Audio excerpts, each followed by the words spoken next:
चंद्रमोहन जैन।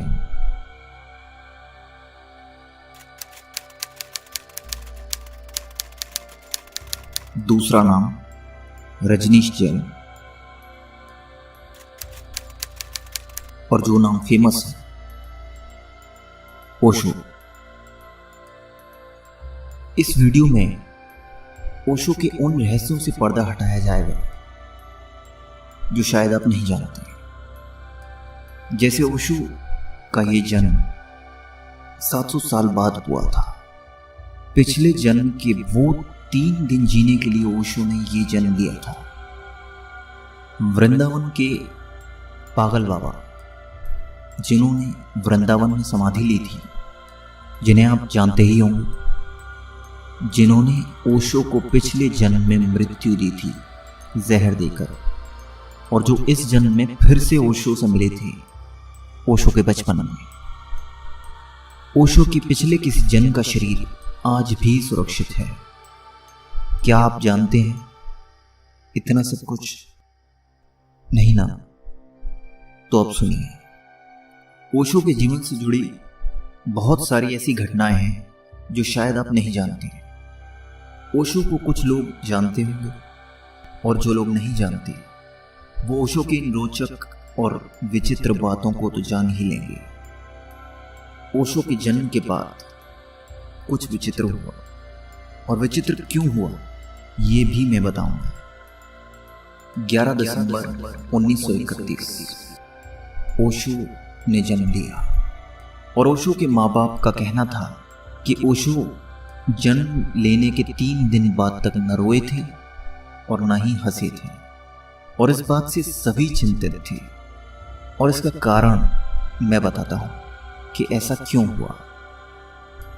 5 इंद्रियां हैं हमारी, यानी मनुष्य की, और छोटे बच्चे की 6ठी इंद्री भी जागृत होती है। यानी छोटा बच्चा वो घटनाएं भी देख पाता है जो आम व्यक्ति नहीं देख सकता, या कहें कि बड़ा बच्चा नहीं देख सकता, क्योंकि जैसे जैसे बच्चा बड़ा होता है उसकी 6ठी इंद्री बंद होती चली जाती है।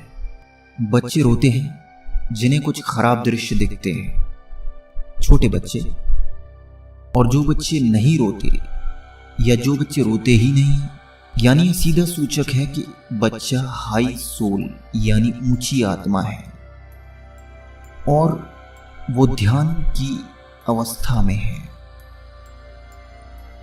और जिन बच्चों का ध्यान लगता ही नहीं वो खराब दृश्य देखते रहते हैं। उन्हें कुछ भी खराब दिख सकता है, पिछले जन्म की कोई भी घटना सामने आ सकती है, क्योंकि 6ठी इंद्री जागृत है छोटे बच्चे की, और ऐसा बच्चा फिर रोता है। महज 12 साल की उम्र में शमशान पहुंच गए थे ओशो। ओशो बचपन से ही जिज्ञासु प्रवृत्ति के थे, यानी सब कुछ जानना चाहते थे, और वो 12 साल की उम्र में शमशान घाट चले गए थे, या कहें कि शमशान घाट पहुंच जाते थे अक्सर ये पता लगाने के लिए कि मरने के बाद क्या होता है और मनुष्य आखिर जाता कहाँ है। 700 साल बाद अब ओशो का जन्म हुआ था। ओशो ने बताया कि उनका जन्म 700 साल बाद हुआ है, और पिछले जन्म में वही व्यक्ति जिसने उन्हें जहर दिया था वो इस जन्म में पागल बाबा के रूप में उन्हें मिला था, जो कि बचपन से ही ओशो के साथ था और उन्हें प्रेम करता था। और ओशो ने खुद कहा कि वो इस बात से हैरान थे कि पागल बाबा उनसे इतना प्रेम क्यों करते हैं। जो कुछ काम अधूरे रह गए थे जिसे पूरा करने के लिए ओशो ने ये जन्म लिया था। पागल बाबा द्वारा ओशो को जहर देना। ओशो का कहना है कि पागल बाबा जिनके साथ वो बचपन से रहे, मिलते जुलते रहे, और जो उन्हें बेहद प्रेम भी करते थे, उसी पागल बाबा ने ओशो को उनके पिछले जन्म में जहर दिया था।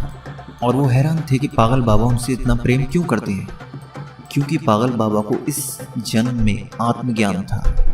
और वो जानते थे कि ओशो ही वो व्यक्ति हैं जिन्हें उसने पिछले जन्म में जहर दिया था।